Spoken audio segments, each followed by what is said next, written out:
Can we get 1,000 chicken nuggets, please? Okay. If you're anything like me, you tend to indulge in some fast food or snack once in a while. So let's talk about the chicken nuggets, shall we?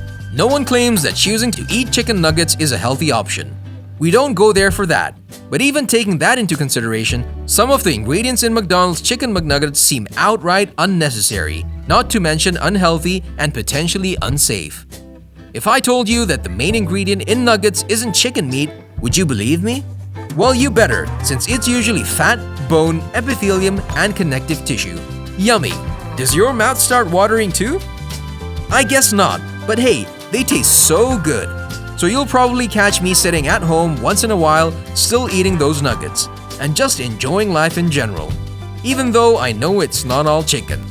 Subscribe to our channel for more eye-opening facts like this one.